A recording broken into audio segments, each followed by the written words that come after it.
What is going on, everyone? Welcome to our Saturday/weekly sports talk live show. We got Pittsburgh as my co-host. Appreciate you coming hang out with us. Yeah, anytime. My pleasure. So I'm gonna say what's up to a few people that are here already in chat. We got Steven in the house. What up, buddy? Good to see you. What's up, Steven? We got DJS. What is going on? He said he's here for some sports card talk. Well, that's what we're gonna try and bring you for sure. It's funny. Mom was like, Nate. We got Mama in the house. What up, Mama? Good to What see up, Mama? you. Mama's in the heezy faux sheezy. So, how was your trip to the sports card show? It was fun. Yeah, I enjoyed it. I didn't end up picking up as much as I normally do. Like, normally I would pick up, like, a good bit of stuff. And, like, normally when I try to go to a show, I try to come away with, like, one card. It's like, yeah, this is the card I got at that show. But I didn't really do that this time. I did pick up one card I'm going to send in for grading, kind of like a flip. But the rest of the stuff, like, literally is just stuff that was a decent deal, so I just bought it to put in the auction.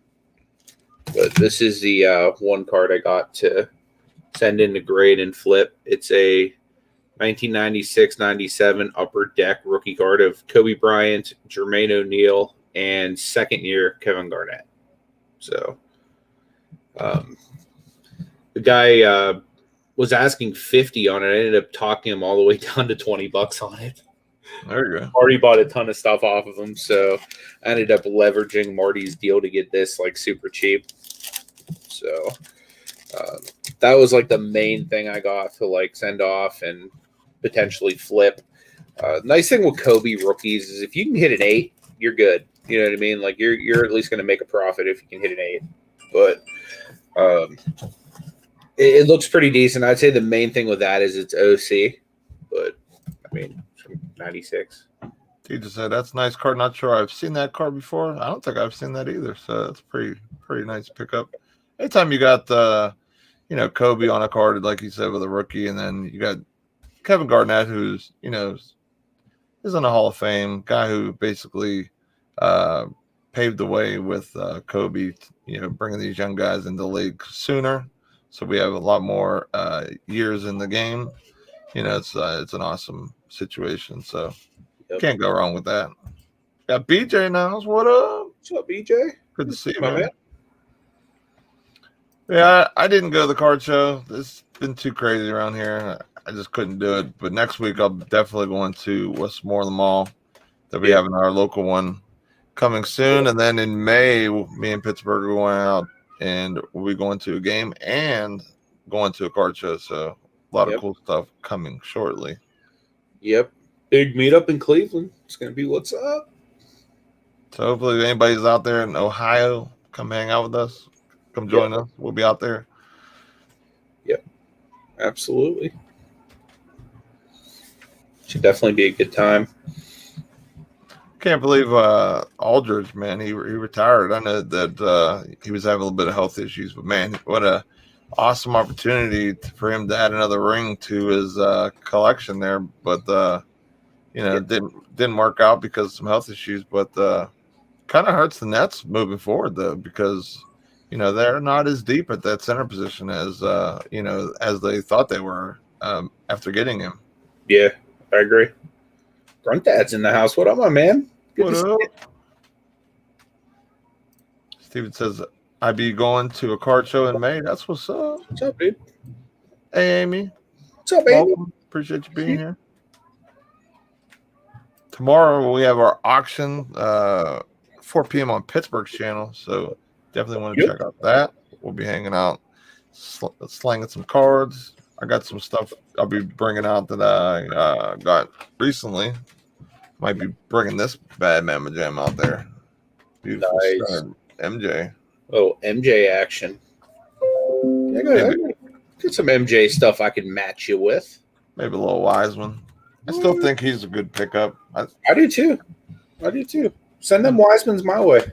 His value is just on the Donner stuff right now. It's down just because Prism's out and everything like that, as expected. And I mean, prices are so cheap on those. So I've been picking Yep. them left and right. Me I too. mean, anytime you can buy in on a guy like that who's so young. I mean, he literally played 3 games in college and then had some issues, but then went straight to the NBA. So I mean, he could potentially play for 20 years if he, health and everything stays together and everything. So like, even in the next couple of years, if he doesn't really like super pan out like all expected with a, top 2 draft pick or whatever the case is, he still has tons of time to grow. So. Yeah. DJ says, did y'all hear the new 2020 select football release in retail? In a few packs, you could see the top card through the wrapper. It's the rookie in the pack, so beware if you buy online. That's a good tip, man. Good That tip. is a good tip. I did not know that. I've had some blunders recently buying into breaks and stuff like that with some shady people, so Yeah. definitely pay attention there. So I'm glad that you told me about that because I don't want no shenanigans if I'm buying in some breaks and stuff like that. Or buying raw packs. BJ had a question about where are we sending cards. Oh. It was right above DJ. Oh, there you go. So I know that was one of the topics that you kind of wanted to touch on anyway. So you want me to answer that and you kind of talk about what you want to talk about? Yeah, good. Yeah, good. Cool. So BJ, as far as where I'm sending stuff, I've done 4 submissions so far this month. I've done 2 to Beckett and I've done 2 to CSG. Beckett stuff, I've mainly been sending off like autographs and stuff. Like I sent off that Michael Porter autograph I picked up at the card show last month. And then just yesterday, I sent off 3 Okoro autos. I sent off a Prism auto from this year's Prism. I sent off a Draft Picks auto that was numbered to 75. And I sent off a Donruss Choice auto that was just like disgusting. I think numbered out of 99. And then I sent in that LeBron James SI for kids that I cracked out of that like humongoid slab the other day. So I sent those into Beckett just yesterday. And then we did a group sub to CSG at the beginning of the month. And then we just did a second one just yesterday as well. And then we're doing a third one May 3rd. For anybody that still wants to send anything to CSG, there'll be another one going on May 3rd. But they are backed up already, just so you guys know. The first order I sent to them, they received on the 5th, and they still haven't checked in or anything yet because they're that backed up. Sounding a little PSA-ish. Mm-hmm. PSA, they wait, I think my first couple of bulk submissions, it took about 2 months before they opened them up, so hopefully it doesn't last that long for you, that's for sure. I haven't sent in anything for grading. I've prepped some cards. Some people sent me some stuff that I've taken a look at, cleaned, and they told me to hold them till basically send a PSA. So I have some stuff for them going to PSA whenever they decide to reopen their doors, which hopefully will be July 1st. Mm-hmm. And then I have some autos that I need to send it back that I just haven't really have done yet, but need to. I have a Trae Young fast break Prism from last year that I need to send in auto, and a couple other autos. I know I have a Joker auto from Revolution from last year, and I have a Caruso from Hoops auto that I want to send in. He's kind of like I guess one of my PC guys, you could say. So I wanted to get that slabbed up or whatever. We got Gate City Picker in the house. What up? What up, Paul? Good to see you, man. Steven said he saw a Cleveland Cavalier cardboard stand-up and he didn't know who. That's awesome, man. It doesn't really matter who, Once you find a Cleveland Cavalier cardboard stand-up, you're good to go. We got Spider in the house. What up? What's up, my man? Did you get into HGA this week? He's been, super lucky getting in there lately. He said, hey, guys, just a side note. The Donner sellers, you can see the bottom card, and they are packed in the same order every time. So knowing the bottom card, you can tell what's in the pack. Wow. I wish they just, Panini can come out with a nice wrapper so that people couldn't, basically pick and choose what cards they want, kind of without having up in the back. Granddad said, I've seen a lot of select fat pack rips on YouTube, and highly concerned fat packs are really half filled with rookies. Definitely gave me Chronicles vibes. Yeah, that's weird. I wish they would have just kept select as hobby, man. I don't know why they. I can't remember who was saying it, but they were saying that they're like overpopulating the premiere in this year's select too. Can't remember who said that, but like there's going to be more like premieres printed this year than ever before type thing. Cause like for me, I always like grabbing selectly if I miss on a player or something on the Prism. And then, it would just take a little longer for that to trickle up in value. So I'm able to catch that kind of at the beginning or right at the beginning, towards the beginning of when it was starting to go up. So now that, with it being more, now it's not a hobby, I have to be a little more specific when grabbing that stuff because now I need to make sure I grab short prints for the most part. Yeah. Yeah, Steven, I haven't been able to find anything around here either, man, like at all. It's been rough sledding. Like really the only packs I've even been in the vicinity of being ripped are the stuff Marty's been opening lately. And even that's been fewer and farther between. Yeah, I think I can't remember. The last thing I opened up was some old Skybox that I randomly just bought because I just wanted to rip something. Mm-hmm. And then I've been buying in breaks with Papa J cards on his YouTube channel. He's been doing some different like baseball mixers and stuff where he does the random teams. I like random team breaks. I don't mind buying in those, and really cool vibes over there. So shout out to Papa J. So what's up? Yeah, with the market being the way it is, like I don't know what I want the opinion of you guys too in the chat. Like, what do you guys think? What's going on? Like, it seems really kind of stagnant to me. Like, it doesn't seem like really much is going up other than Prism stuff. Like this year's Prism, like I see, LeBron stuff, the tribute stuff, just insane dollar amounts going for that stuff right now. You're getting basically graded prices for like the purple waves. I seen one going for $600 today, which that's crazy. The base stuff's going for over $100, but like guys that I've bought into, like I grabbed a couple PSA 10s to like Porzingis and Michael Porter Jr. Like, and with injuries with Jamal Murray and Porzingis coming back from injury, their card prices has not went up and they're balling out of control. So I'm just really like kind of flabbergasted kind of what's going on with the market. What do you think is going on, man? Like, what do you think? Honestly, like I just think, in my opinion, I think people were just scared. You know what I mean? Like with PSA shutting down and like all the grading companies jumping up pricing and stuff like that. Like I think people just don't know where to put their money right now or what's safe yet. You know what I mean? That's my personal opinion. You know what I mean? I'm not necessarily worried about it because, you know what I mean? Like the market's been through several periods of lulls before. So like it will eventually correct itself. But I've been trying to get a little bit like for my own personal buying, you know what I mean? For things I'm buying not to like flip, because a big portion of the stuff I buy is to like flip so that I can get the stuff I want for my personal collection. So like what I've been trying to do personally is like a lot of the stuff I've been buying lately is I've been trying to get like autographs or stuff that's like short printed or something like that. What's up, Ash? Good to see you. Hopefully you're doing okay. What up? He just says probably lull to playoffs. I mean, with things kind of, getting shooken up by injuries and guys coming back. I mean, Porzingis had a 31-point game.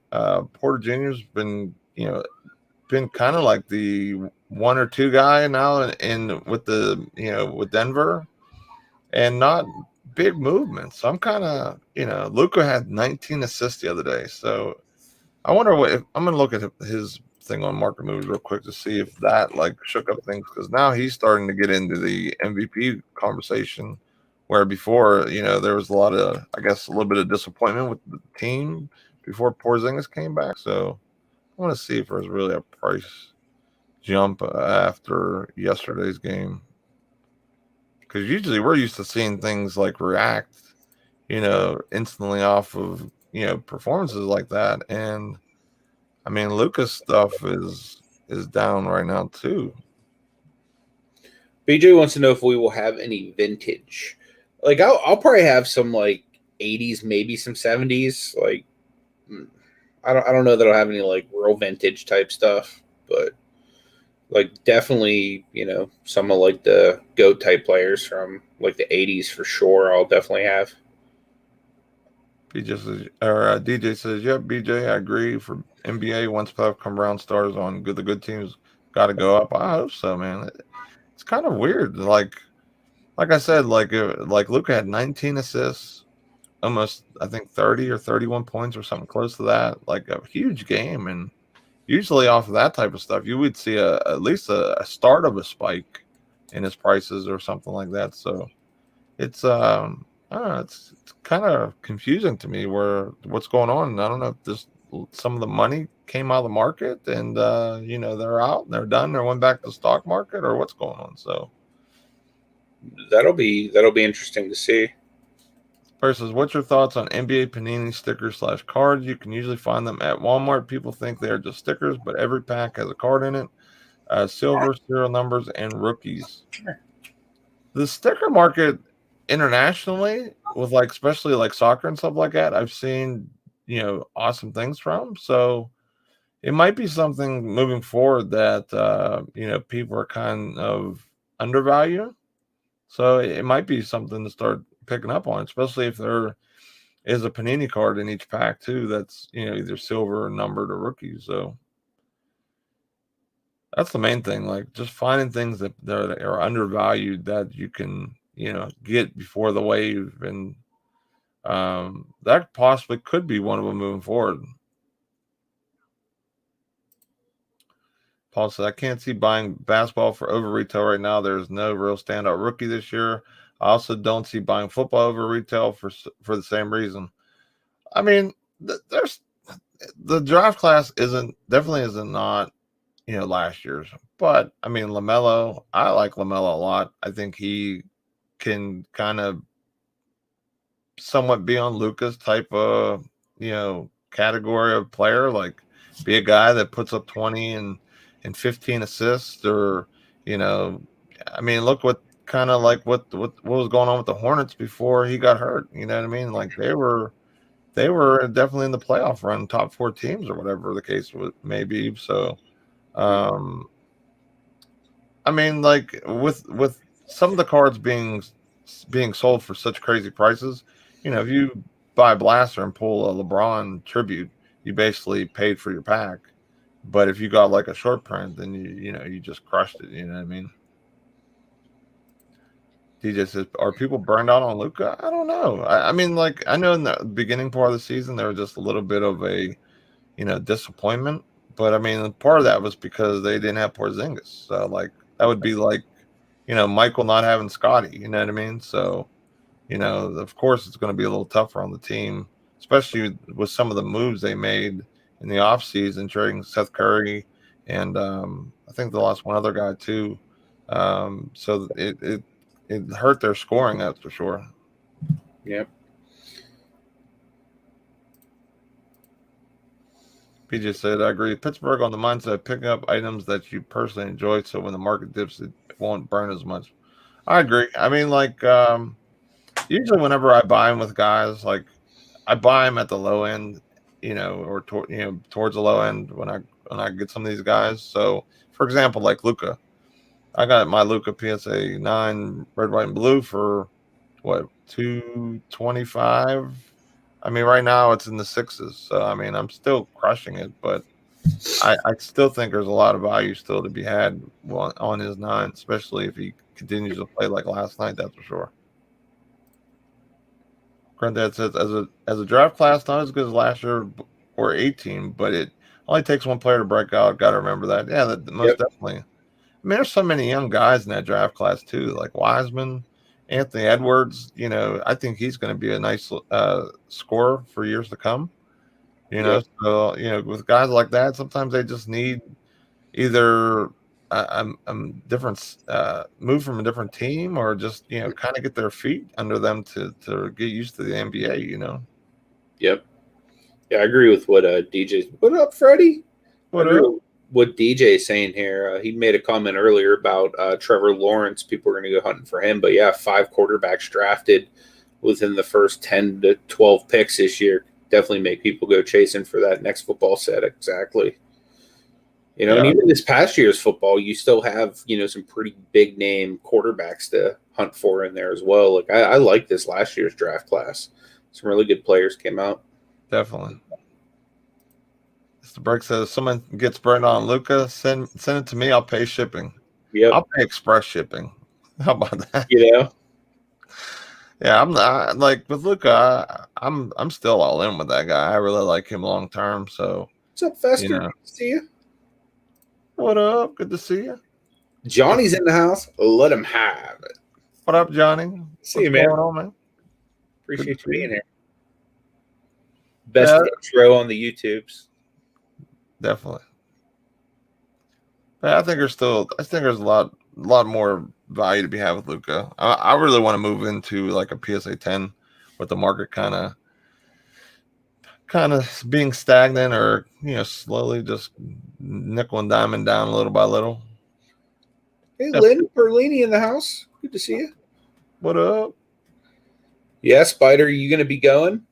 I'm looking forward to it. What day are you going next week, Nate? I'll definitely be there Saturday. I'm gonna try and come Friday, but it would have to be like early morning because I work. I don't know if I gotta go back in at noon on Friday. I don't think they open until like 11 anyway. So yeah, I'm beat. Yeah, I'm beat then.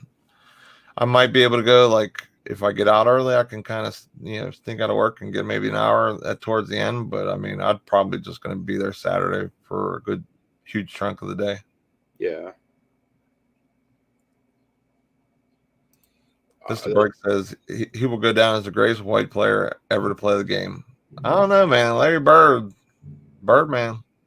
It's going to be tough, but those two guys, man, like anytime you got a guy that would even be in conversation with him, he's going to be all-time great. So I'm definitely good keeping any type of Luka stuff, man. So what you're saying is Luka's better than the great Zildrunas Ilgauskas? I mean, my favorite white player of all time. I guess so. He just the PSA 10 Luka down to 1150 from over 1500 a few months ago. Yeah, I've seen them go, especially the base, like they're around that or whatever. The short prints are still a little bit more, but definitely, have taken a little bit of a dip. But I mean, a lot of cards have. I mean, unless you bought in some of these like vintage players for dirt cheap or whatever, like a lot of those cards are going to be kind of being that way. Yeah. Yeah. The GOAT, Caruso. Gruntdad was asking, did I do subgrades on the CSG order? I didn't, just for the reason that it costs $10 for subgrades. To grade a card, it's only $8. So like for me to like spend more on a subgrade than the actual like cost of grading, I didn't want to, at least for the first one, because I want to see how liquid the slabs are. You know what I mean? With them being so new to sports cards, like the main thing I want to do is just turn and burn them. So I wanted to have as little into them as possible. So for the first two I sent off, I didn't do any subgrades at all. Any that did have autographs, I did pay the extra $2 to have like the autographs done too. But I didn't pay for subgrades or like any like express services or anything like that. Mr. Breck says, wait until the playoffs. Luka prices will be 25 to 45%. I hope so, because I'll probably cash in my 9, and if that's the case. Vlade Divac was that guy. You know what? He was traded for one of the best players of all time too. You know what I mean? If it were not for Vlade Divac, would the Lakers ever have had Kobe Bryant? And would possibly. the Hornets be living in the cellar of the NBA all during his 20 years of being in the league? So yeah, that will go down as one of the kind of most lopsided afterthought trades ever. You Yeah. know, and then they'll wonder why Charlotte Hornets slash well, I guess there are Charlotte Hornets still. Teams, finally starting to get some life, and they might actually make the playoffs this year. Yep. Yeah, Yeah. that's kind of why I've been buying some of these guys like I did early, like and not that I wanted to see Jamal Murray get hurt or anything like that because I made a heck of a lot of money off him last year, but like having Michael Porter Jr. stuff now, like I do, you know what I mean? Like if they take any type of run, it's definitely going to be on the shoulders of that guy and Joker, that's for sure. Yeah, definitely. Mr. Brick says he's selling all my zones if he makes it to the second round of the playoffs. Nice. I probably will too. I want to get more tens. You know what I mean? Like I was living in the nines, kind of, new to the card game, wanted to go wide versus deep, on heavy on investments on guys because, anytime you do an investment, it gets a little, get a little nervous at times. Someone has a bad game or gets injured. Next, you see their card slashed, into a third of the price. So, I'll probably do the same thing if once playoff time comes around with Zion type stuff. Paul said no. The Paul Gasol trade was very lopsided. I don't remember that trade. Yeah, I don't remember the details of it either, but I take Paul's word for it, being the connoisseur of Los Angeles Lakers that he is. PJ said Kobe said he wouldn't play for anyone else but the NBA logo. Well, if he didn't get traded, he possibly would have had to, or he would probably been in like China or something like that. But yeah, him with him the Lakers, like what a great career he had, and with one of the best franchises in basketball, that's for sure. Heck yeah. Honestly, he was one of the main reasons I really even liked the Lakers growing up. You know what I mean? Like, because being from Pittsburgh, I really have no allegiance to any team except for the Cavs because they've been my squad. But like him and Shaq, like I loved the Lakers growing up because of that. I mean, they still couldn't compete with the, wonderful early '90s Mark Price, Brad Daugherty, Larry Nance Senior Cavaliers, but they're still near and dear to my heart. I didn't realize that New Orleans was actually the 11th seed right now, which would not have them in the playoffs. So that would really stink if I don't get any type of, extra percentages on top of the normal ones for Zion if he would hit the playoffs. Yeah, that would suck. He's been crushing it too, man. Like the guy probably shoots like 80% a game, scoring 30 to 40 points a game for the most part. This break says I have a sneaky pickup for the New York Knicks players that lead his team. Can't think of his name. Rookie and second year, his price will be out of control soon. Julius Randle or RJ Barrett? Either that or Emmanuel Quickly if he's talking about rookie. Yeah. Emmanuel Quickly stuff's been pretty expensive this year as well. Yeah. I was trying to pick up a few of his cards as well. Yep. Yeah, me too, BJ. I'm a huge Ingram guy. Like he's one of the guys that like I invested in, like hoping that he would take that jump to be like one of the next superstars of the league. Real big on him.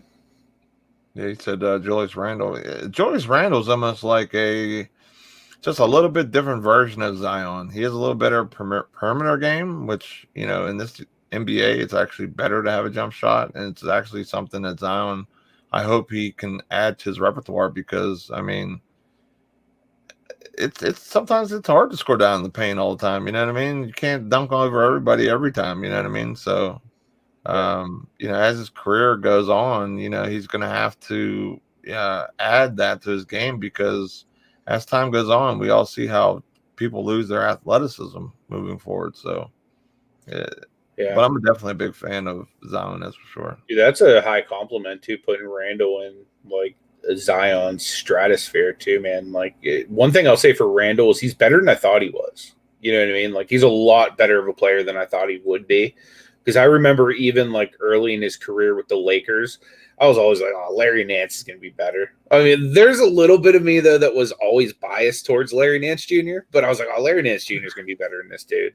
But I mean, it's turning out Randall's actually developing into a better pro thus far. Yeah, I mean, he has come on, big time for the Knicks. I mean, he's part of the reason why they are. I Yeah, think they're the 4th seed. Oh no, 6th seed right now. he's a Actually, legitimate all-star. the Hawks are in the 4th seed right now. The Hawks are starting to make a little surge, so hope that brings Trey Young's prices up a little bit. We got Dirt Bees in the house. What up? Good to see you. Paul says the Paul basically got traded for his brother 1 or 2 years before Mark got in the league, and 3 no name players. Paul was an established stretch 5 at that point. Yeah, that would have been a good trade as well. But Kobe for Lottie D in his late years, that's got to be like one of the most like underrated trades by like the Lakers ever.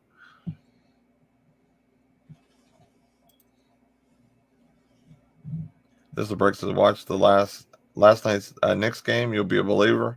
I mean, I was always, I was kind of surprised at what they put together because I didn't think it would work, but it's worked. You know what I mean? RJ has kind of taken a little bit of that next step, and like I said, Randall has kind of made himself that Zion slash LeBron type player where he's dishing and he's just doing his thing. So. Dude, I wasn't real sure what they were going to do with him for a while there because they were even playing him at some stretch 5 there for a while. You know what I mean? So it was like really like uncertain like how he was going to be used because he's like super undersized for stretch 5, but for 4 he's great size. Who are you talking about? Randall. Oh yeah. LA was playing him as a stretch 5 for a while before he went to New York. Right. Yeah, I agree. He definitely would be a little undersized. It would almost be like Wendell Carter. He gets played a lot in that stretch 5, and he's like 6'7". So it's kind of short. Yeah. Dang. Yeah. I mean, unless he has some super hops or something that makes him a little bit better, down on the defensive end and rebounding and everything like that. Spire says, Nate, taking your advice and only buy the new LeBron Prism card if it's got some color or variation to it and can snipe it. Still think there's got some growth potential with Kobe going into the Hall of Fame. Oh, definitely. I mean, anytime you're buying anything that's, if you look at any of the card that has LeBron and Kobe together, or if it's like that card being a tribute card and he's going in the Hall of Fame this year, I think that would be one of the cards, even, later on down the years that people will, especially Kobe people and LeBron people would want to have in their collection because just having the correlation of him being on the Lakers and everything else, you know what I mean? Like it's going to be one of those cards that people you definitely, will want to have or be a gem piece in their collection. So if you're able to get like, especially like the purple wave with being like the team color and stuff like that, that'd be so sweet, man. BJ wants to know if we've seen any prices on raw Kobe Chrome in our neck of the woods. I haven't. The only raw one I've seen at any of the shows recently has been a reprint. I saw that today. However, the paper Kobe, the last Pittsburgh show, I saw one for 400, and actually today in Canton, someone had one for 450. So, and then there's another crew of people that had several of them, but they were all like various conditions, various centerings, and like each one was like a different price. So just like based on like, I guess, the condition or whatever. So like, I guess I don't really count those ones because those weren't really like a true raw comp. They were just kind of like pre-grading them themselves and then charging more based upon which one looks the prettiest type thing. Yeah, that's definitely something I need that I've been trying to add. I want to get like a Topps Kobe, just because it's one of the more iconic cards. Like I think it's going to be, in the ballpark of where the Jordan tops, or the Flair. I'm sorry, the '86 Flair, kind of the same type of thing. So, I want to get it before it gets too out of hand, and basically it'll be way out of my price range, which it's starting to get there. That's for sure. Yeah, I'm there with you, man. Third piece says good call on the Spider. The base LeBron Prism is going down in price, but the parallel are somewhat keeping their price. I'd still pick up the base for cheap just to have it, but all about the color. I agree. I mean, if you're picking up the LeBron tribute, you definitely want to pick up the short print if you're going to get one. If it's going to be something you hold on long term, or you're hoping that will kind of hold its value, as it goes forward, but I mean, even at $600, I would still wouldn't buy that. It would have to come down to, probably like the $100 to $200 raw price for me to pick one up. So I'm probably going to be really late to the game, grabbing that and getting it graded or whatever, unless I grab one at an auction for a good price or whatever. We got Stash in the house. What up? What up, Stash? Paul said Zion has surprised me. I wasn't and not 100% on him yet, but he has impressed me. He hasn't bought into his own hype and keeps his ego in check. Whenever I saw him play in college, man, like that athleticism, I can only remember seeing that with like LeBron, in my recent memory. You know what I mean? So anytime you have a guy like that who just, can jump out of the gym and just, dunk and do all types of stuff that he does, I mean, he's special. And being someone like that, who, like he says, like his ego's in check and everything else, that just has like Hall of Fame written all over it. So I just hope his career, he can have some nice playoff runs and some championships to add to his repertoire. That's for sure. Heck yeah. Better he does, the better Ingram does at this point too. So that's what's awesome if you're bought into Ingram as well. Yeah, really, bought into either one. Ingram, I mean, he's like almost like a clone of like Durant for the most part. You know what I mean? Like really, he basically like images game off of Durant. So yeah, I really like Ingram and Zion. They just got to figure out how to build or how to get the right pieces to get around them. I thought Lonzo was going to be a great move, but they moved him to more of a shooting guard role, which I was kind of confused with. And then they got Eric Bledsoe in that trade, which I didn't understand. He's a natural facilitator. You know what I mean? Like he has that special gift like his brother. You know what I mean? Like Melo might have a little better, floor general. Like if it was NBA 2K, it would be a floor general. He'd be that type of guy. But Lonzo is right below that. So, he definitely has the skills to pay the bills. Grant Denson, I bought an 18 Prism Trae Young Silver PSA 9 for $400, playing the whole long term. That's a good pickup, that's for sure. So Fester has a good question here. Prism basketball or select football, which one holds value longer?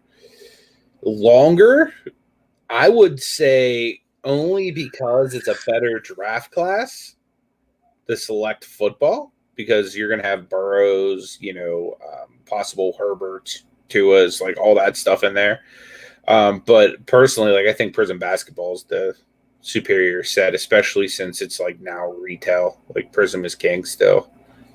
Yeah, I mean, like as it was, before it turned retail, select was always, short on, always cheaper on price. You know what I'm saying? So now that it's basically retail now, I don't know if that's going to make it way worse. I don't see it making it better. So, moving forward with select, I'm going more of the short prints. But in terms of, if you're holding wax or whatever the case is, definitely Prism basketball. It's the set for it. Even though like Pittsburgh said that that's select draft class for football. It's pretty mean with a lot of great quarterbacks who are going to be starting next year. So I mean, you got guys that are, and also guys that are potentially going to start in the future, like Jordan Love. So I mean, if you look at that draft class, 4 of the QBs out of the 5 in the first round or whatever that were selected are starting. You know what I mean? So um, I don't think you can go wrong with either one. But if you had to pick one, I'd go Prison Basketball. I think basketball is a more investable sport to begin with. You know what I mean? It's more global. Right. You know what I mean? But like I think like long term, like saying like if you're banking on surefire Hall of Famers, like compared to the 2021 draft class of NBA and the 2020 draft class of NFL, I would say there's probably more top heavy NFL side. But you know, it just depends on like what your goal with it is. You know what I mean? Like if it's short term, like prison basketball all day, 'cause you'll make more money on basketball to begin with. You'll most likely get better. The thing with football is like there's so many linemen and like crappy rookies you can hit, whereas like you can hit like bad rookies in basketball, but they're not as many because football is like literally littered with like players you don't want to pull. Yeah, I mean, football, like the QBs have all the value. You know what I mean? Which I still can't understand that because with basketball, everyone has value for the most part, unless it's like just basically like a defensive center or whatever the case is, who just goes in there and blocks shots and gets some rebounds like a Drummond type of guy. You know what I mean? Like he has a little bit of value now that he's with the Lakers, but you know, um, if you got it ripped up in pack and you picked up some different running backs and receivers, and there's a little bit of value, but nowhere near the quarterback. So with basketball, you get a LaMelo. I think LaMelo is going to be great. Like I said, I think he's going to be on that tier with Luca. I think them two are going to be ones battling it out. More or less than Trey and him. So I really, really think that Melo is going to be a good player. That's for sure. Stash says, I agree, Nate, a Hall of Fame, but his big build that might hurt him in the long run. He reminds me of Shaq. He's more of like a Charles Barkley. You know what I mean? Like he's built like him. He's explosive like him. And then It's like him. I think eventually, you know, uh, I think he'll develop a more of a perimeter game, which we've seen that in his rookie year when he came back from injury. He was shooting the three like lights out, and then when he came back after that, we didn't see it as much. But um, anytime a guy has that type of athleticism, he's special, man. He's special. Nice thrift piece. Found some wax. Nice, man. So it's man, big thing with football is you just want to find them rookie quarterbacks. Those are like the big things that are valuable if you do end up opening it. Burrow, Herbert, Tua, those are the big three. You got Love in there. Hurts, Jalen Hurts, another good one that should be starting this year. So those are some decent quarterbacks. But yeah, that's a nice thing about this year is there's decent quarterbacks next year too. Hopefully one of them will be wearing black and yellow come the start of the season. Right. Doubt it though. Like at this point, like most mocks I've seen have us taking a corner, which at this point I'd be okay with because like we let Steven Nelson go. Yeah, I don't know. Why did you let Steven Nelson go? Like he was playing good for us. I think they must have pressured him to try and get him to restructure his deal, kind of like with Ben and Juju type deal that they did or whatever, where it's like avoidable years. And he was like, "No, I want my money now." And he was like, "You know what? Just trade me. You're not gonna force me to do it," type thing. I'm guessing. And he got his way out of town. So I mean, I don't think they're gonna go corner. Typically with the Steelers, they never go first round corner. I think they'll go tackle because right now they don't have very many starting linemen, or starting line pieces to jump in right now. So I think they'll go tackle or running back, and then they'll go one or the other in the second round. Then they'll pick up like a nickel DB, deeper in the draft probably. So BJ's asking a good question here. He says, which LaMelo or Tyrese rookie is going to be the card? For example, their Prism, Hoops, etc. I think it's going to kind of go like Prism, Select, and then Optic, and then kind of like everything else follows. It's typically what like we've seen a lot for most of the market right now. Select and Optic are pretty close, but I think Select is like really starting to take the lead over Optic. But yeah, I mean, I definitely think that Prism's still going to be the top dog. Yeah, most definitely. I mean, they're like like in baseball, like the top's chrome. Like that's where they're at. You know what I mean? So, in anytime you have something that's like basically the chosen flagship, that's always going to be the main one to go with or whatever. But if you can pick up Lamelos and Tyrese, and Donruss and these other sets for cheap, and they're going to 10 or 9, that's what I'm doing. I'm picking up those type of guys. I'm getting them for cheap while people are going crazy for Prism, and buying lots and different things for cheap. And if they don't pan out, then I don't really have a lot lost, because it was just a few bucks per card or whatever, versus spending $400 or $500 on like a say a LaMelo orange or whatever, cracked ice or whatever. So but yeah, definitely value wise, Prism is the way to go. But if you can get those guys for cheap, I would grab them up too. Yeah. Grunt Dad has a good comment here. He says, this may sound dumb, but is anyone investing for long term, 15 plus years? I think we will have a reset in the near future, and cards will go back to the 2000 to 2010 era, where only true collectors.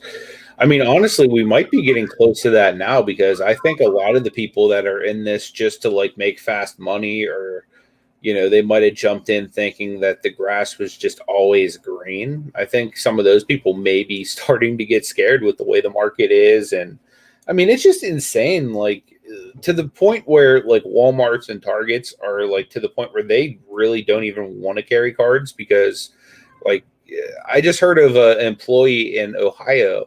One of the guys at the show was talking today. One of the Target employees or Walmart employees, I can't remember which one it was, got like jumped over cards. You know what I mean? Like, it's insane. Like the Target and the Walmart, they're not making money off of really the sale of that item. They're basically making money from leasing the space of those items. Mm-hmm. So the people that are actually making money off of the sale of those items are the people that are going and flipping them. You know what I mean? So theoretically, Walmart's going through all of this extra stuff. It's a whole lot of extra work they have to put in to even be able to carry these items. So, like, theoretically, I don't even know that like big box retailers like want to continue dealing with that. You know what I mean? Like, into the future, especially with as cutthroat as it's become. So yeah, I could definitely see something of that sort happening. You know what I mean? And I mean, I don't know. What do you think, Nate? Like, it's a tricky place that we're in, because I don't think we've ever been in a situation like this before. Like, even in the 90s, they were just like, I guess screw it, we'll just print a whole lot more. You know what I mean? Now it's like we're like scalping sports cards. I think that's part of the problem that we're starting to go into, and why it's kind of being stagnant, and we're not seeing these jumps. Some of the money is out of the market, and I think they, as the world goes back to normal, people went back to the normal type hustles or investments or whatever the case is. I mean, I'm sure some people have some money still into it or whatever, but I do think, in this year's basketball draft class wasn't the best either to bring those investors back. So they went to wrestling cards and, more in the soccer or in the baseball. We've seen baseball really take a big jump compared to the following years, where hoop was always like the top dog and everything like that. So, we're probably spinning in that direction, and part of that is because of these print runs and these so many different sets and stuff that they just came out with. Clearly Donruss and all these other sets that just came out the woodwork, and now they're doing select as retail. It's not helping anybody but making these card manufacturers more money, but it's killing the industry as well and the hobby. So I mean, it's just my opinion on it. The more cards you print, the worse it can get. I mean, unless more, the people are jumping in more and more and more and going to stay. But as we're kind of seeing, as we're seeing some of these cards not take off like we would normally see, like Luca's car, Luca having a great game, and how Michael Porter Jr. is taking the next step now that Jamal's out. We're not seeing that kind of, you know, kind of that day trade, game after game type scenario where you see these players jump up in price and everything like that. So. Yeah, I don't think that we're going to see it like completely fall out either. Like, No. I don't like saying that a LeBron James, like right now, sitting at, let's just use fake numbers. Like, say if his PSA 10 is $6,000 right now, which we know it's probably more than that. I don't see like 6 months from now it all of a sudden being like half of that. You know what I mean? Like, I don't see that kind of a huge type of correction coming to the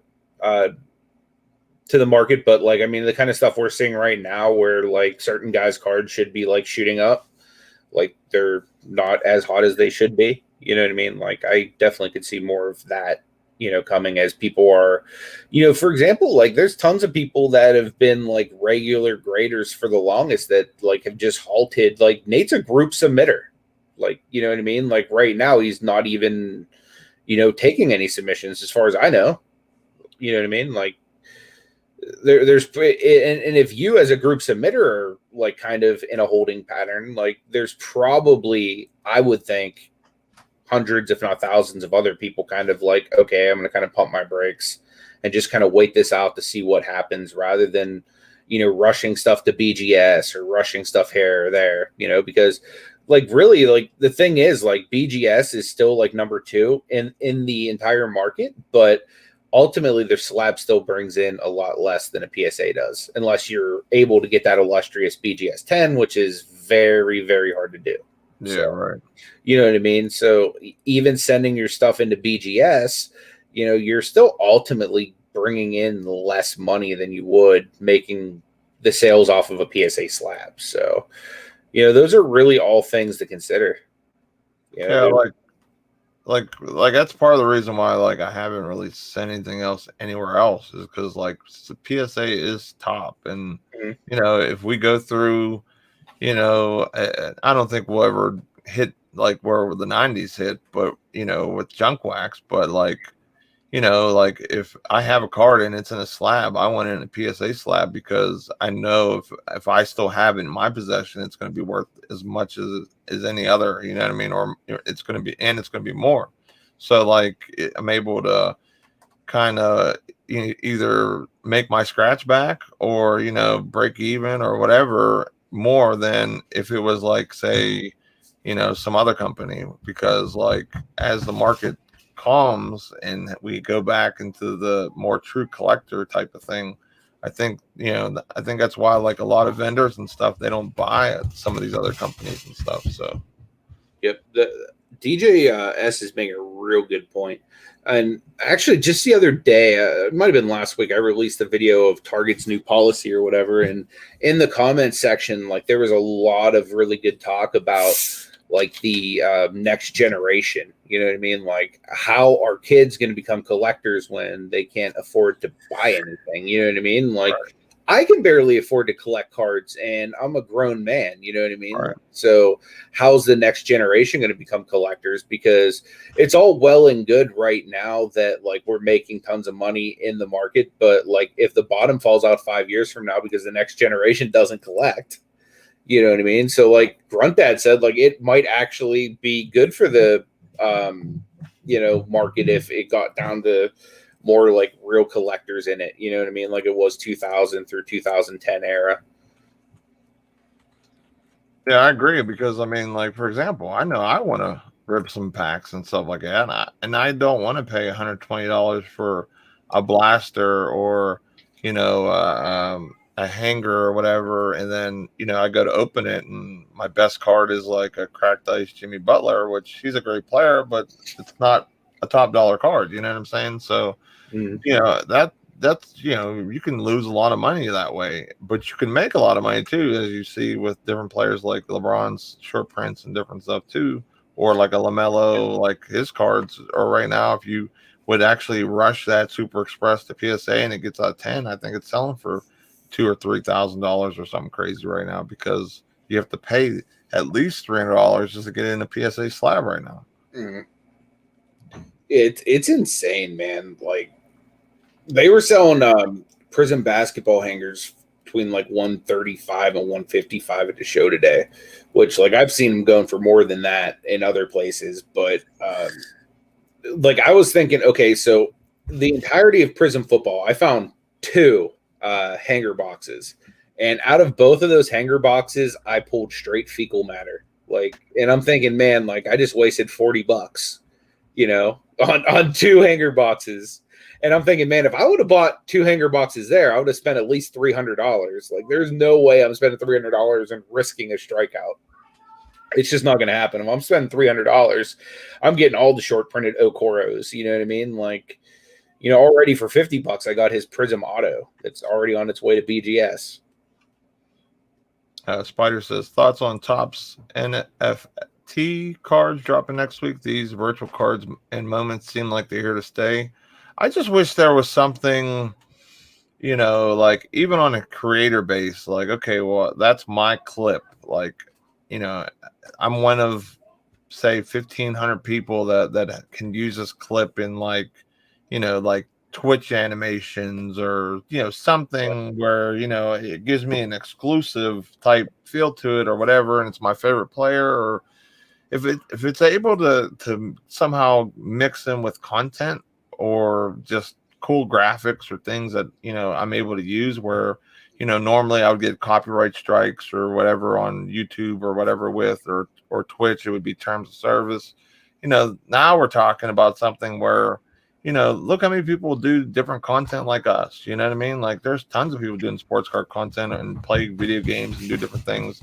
Like that'd be awesome to have. So like if it had some type of thing like that, I would be into it because one, I'm a content creator and I would want that type of stuff, you know, to be able to use in my content. But, you know, it's cool. It's almost like its own type of crypto in a way or whatever, because, you know, it's virtual type stuff for the most part. You know what I mean? So I like just having the cards, man. Like, you know, collecting it, even though grading has now become like a official pain in the butt, like, you know, with pricing and like PSA being shut down, like I still like to have the cards because like, even if, you know, Wiseman flops, like I have his rookie, like I own that card, you know what I mean? Where if I quit collecting or whatever, like, and I have these NFTs or whatever, like I have a clip that I probably forget about and lose in my email or something, you know? So I don't know. It's just my thought on it, you know? But I mean, I'm sure there's a lot of people that are definitely investing into it and making money into it because it's what's hot right now. Wicked's in the house. What up? Marty's in the house. Good to see you. Wicked, there's a show in Westmoreland Mall next week. I'll be there Saturday for sure. Yeah, dude, you should come out. I would love to meet you, man. Same with any other guys that are local to Pittsburgh. Come on out and meet me and Nate. Would love to meet you guys. Yeah, we'll go get some dinner or something. Maybe hit the casino, you know. All on Nate, guys. All on Nate. Look how wealthy he is over there with that well-groomed beard. This is looking pretty fluffy today, I'll tell you that much. Yeah. Marty, we were at the show today, and we had to tiptoe around using the O word around him. Origins.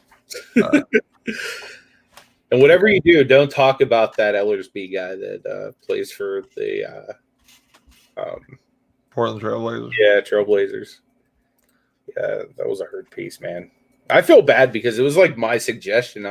He was going to get one of those absolute boxes, and I was like, dude, Origins just dropped today. You know, you could get a same day release, and I was like, oh man, that was like the worst, like expensive box I've ever seen opened.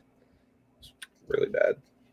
BJ, I think with Prism, it's either 20 or 24 cards. I think the one that has the auto and mem cards is 24, and then the blasters with the orange cracked ice, I think it is 20.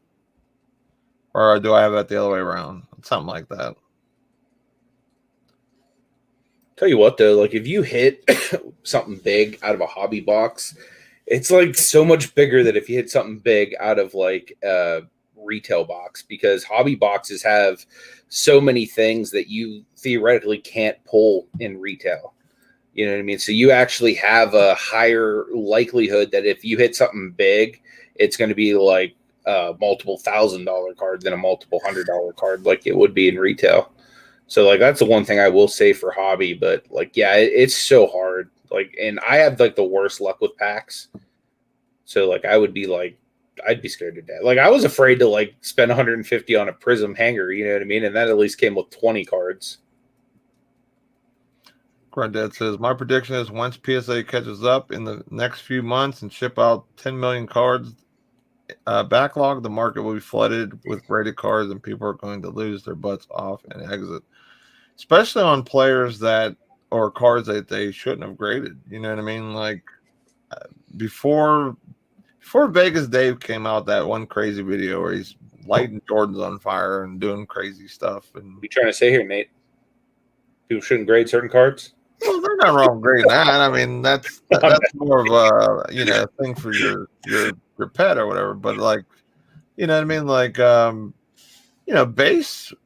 That was the one thing I never understood when I first got back in the hobby again. Base was valued the same as short prints, like the different color variations and stuff. And I'm like, why are these the same price? Or maybe like the short prints like $5 or $10 more. And then next thing you know, like that video came out with Vegas Dave's, and it must have scared a lot of people out of the hobby. And next thing you know, like base just like got cut in half. Like, you know what I mean? Like value wise. I mean, of course it was a slow, trickle down effect. It didn't happen overnight, but like, I think that the combination of that PSA and just, the over like flooding of different product that these card companies are coming out with, I think is what's going to be the demise for a lot of us in the hobby. And, I just wish they would kind of learn from what happened before and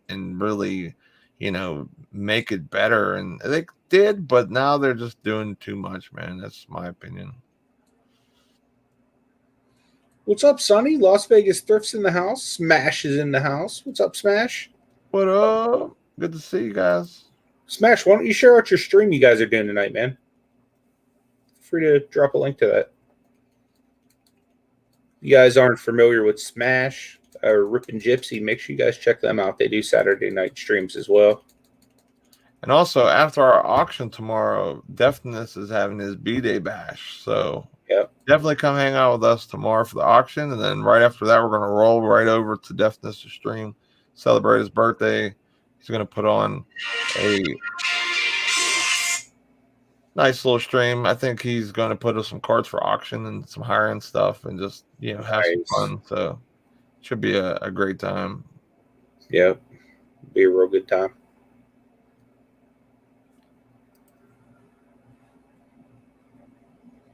Dude says, I bet I see you in a ton of videos going through those monster box bins. Your stuff value there. You have to, man. Like that's the one thing that like, before I was into cards, like we did like the eBay reselling and stuff like that. And we used to look for value just in all types of different items, not just cards. And, and the bargain bins is where it's at, man. Cause a lot of people, they put cards in there and they're like, oh, they're in there. If I can get $1 for them, I'm thrilled. And actually, it's like a $30, $40, $50 card raw, because of how the market is and stuff. So Wicked says, do you guys keep your base? I either, but it depends on what it is. You know what I mean? Like for the most part, I'll, if I say I bought in a break and, I got some hot rookies or whatever, I'll sell I usually sell the base, raw, or if it's a player that I really think will do good long term, like maybe like Wiseman and LaMelo, I'll keep them and I'll grade them anyway, just because they will hold some value, long term. There's the stream for Smash Ripping Gypsies tonight. For me, it just depends on who it is. Like, if it's a Cavalier, I literally like to have the rainbow, so I will keep the base of them. If it's a good rookie, like a decent one, I'll grade it, even if it's a base. Like most likely though, if it's a base, like or something like that, I'll just send it to like CSG or like one of the lower ones, and not really mess around with like sending it to PSA unless it's like a Zion, something or another type card. But yeah, most of my other base I'll just put in the auction, stuff like that.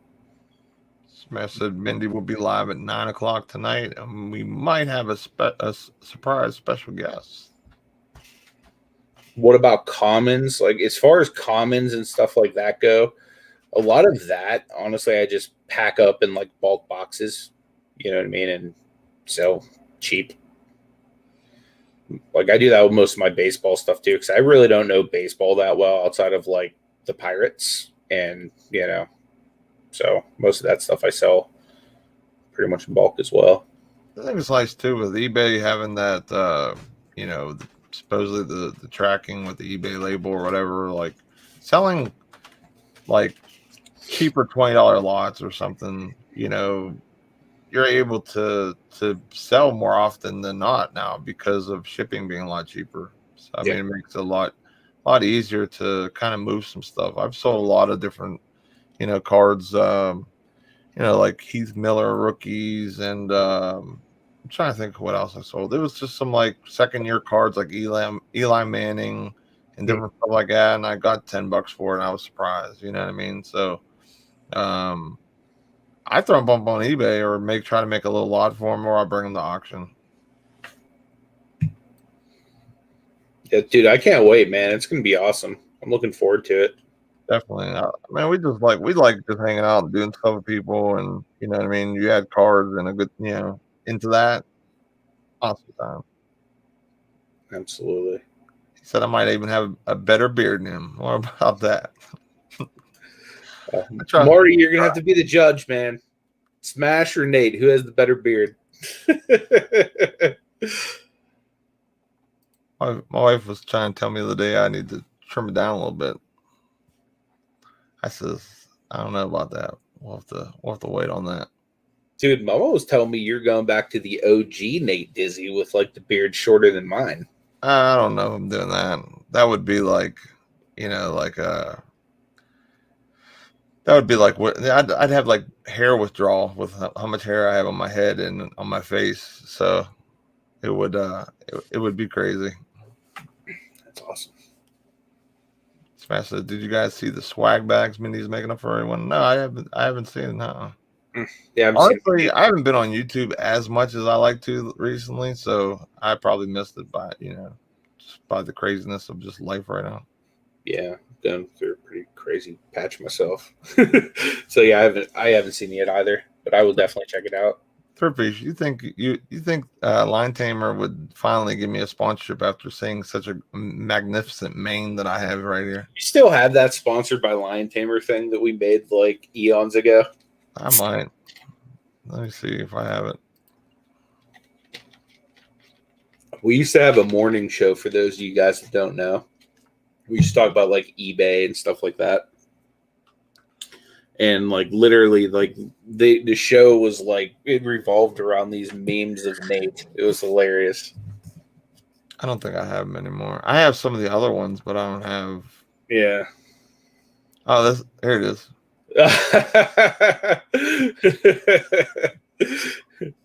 Our morning show was a fun time. It was wild, guys. Well, actually, you can still go back and watch all them shows on Nate's channel or even on my channel. They're just called Calm and Beyond. Very little, Russell. Russell's asking if we know anything about Yu-Gi-Oh. I don't know if you might, because I know you are more of a Magic guy. I was more of a Pokemon guy. I know a little bit about it, but not enough to be dangerous. Like, I know enough to be able to look it up to list it, but other than that, like, don't know too much about it. Do you know much about it? Nah, that was one game that I just never happened to get in. Magic was real big, and then it kind of went to Pokemon after that, and then Magic came back with a vengeance randomly here and there. And man, those prices are through the roof right now for different, cards from Alpha and Beta. Even commons from Alpha and Beta are crazy money right now. BJ says, any boxing cards out there? I didn't see any at the show today, but then again, I didn't really look hard for them. I was more or less looking at I'm really going hard after autographs right now, rookie autographs. So I was kind of looking for either that or bargain bin type stuff today. That was kind of my focus. But normally anytime I find a boxing card, I just give it to Mama because she's a huge collector of boxing stuff. But no, I didn't see any. I did see some though at the last Pittsburgh show. There was actually a decent amount of boxing stuff at the last Pittsburgh show. I don't know if you remember seeing that, but yeah, one dude had an entire case of just boxing stuff. Yeah, Russell, here's the best thing to do with any trading card. Get an app called TCG Player. Let me see. I have the app I can show you here on my phone. You can actually scan the cards, and it'll tell you what they're worth and stuff. It's super, super clutch. Paul said, "Smash, trust me. Keep Nate and Anthony outside. They're not housebroken yet." So this is what TCG Player looks like. It's that one right there in the middle. Try to cover my face so it'll show better. So yeah, if you go ahead and get that app right there, you can actually just scan each one of the cards, and it'll tell you what the card is, how much it sells for, that kind of stuff. That'll work on any TCG game like Magic, Pokemon, all that stuff. I was checking out that swag bags and stuff that Ribbon Gypsies made. It's pretty cool. There's some Deafness gear, and then some different card boxes from back in the day, like Batman Forever and Nolan Ryan, Texas Express, some 91 NBA basketball upper deck, and just different stuff like that. But I like the Deafness swag, man. That's pretty cool. So what's up? But we're a little bit over an hour so far. If there's any more questions before we dip out of here today, please ask them now. We appreciate it. Pittsburgh, let me see if I can grab a link for tomorrow's auction. What up, Harlan? Good to see you, my man. Yeah, tomorrow, guys, the auction will be on my channel at 4 p.m. Eastern time. So make sure you come out. We'll have tons of good stuff. We will have some slabs. However, my slabs have been moving fast and furious, guys. I was just showing Nate, literally before we went live, the sheer number of slabs that I do not have anymore is incredible. So the sports card industry is alive and well, guys. But Monday night, I want to invite you guys to come out 9 p.m. Eastern time on my channel as well. Nate and I are going to be doing an interview with the personal finance dad, which is going to be really dope. So if you guys could come out, show some support, we'd appreciate it. Those are the two big things coming up on my channel this week. We'll have a lot of, I don't know, I'm going to say a lot, but I'll at least have 2-3 vlogs from this Canton show I went to. Those will be dropping this week as well. I'm also going to throw up a link for our Facebook group. You can buy, sell cards, ask questions, join in group submissions, but more importantly, you're in our community. We'd appreciate it. Just click on that and answer a few questions just so we know you're not, someone trying to just get in the group to spam or do anything crazy. So Paul says, I guess I'll be there tomorrow. Yeah. Yeah, we're having an auction tomorrow, Stash. It'll be on my channel. Nate actually dropped a link to it above there. Can you pin that, Nate? Yeah. Nate will pin it in chat. So if you guys want to go over there, if you're not subscribed, hit the subscribe button. But hit that bell notification so that way you'll be reminded whenever we go live tomorrow. But it'll be 4 p.m. Eastern Standard Time tomorrow. And then after that, we'll be off to Deafnesses to hang out with him for his B-Day bash. Yep. But, all right, guys, we're going to close down the show. Thank you so much for being here. Hope you guys have a fantastic night, and we'll see you tomorrow, 4 p.m. Eastern on Pittsburgh's channel. Yep. It's called TCG Player, Russell.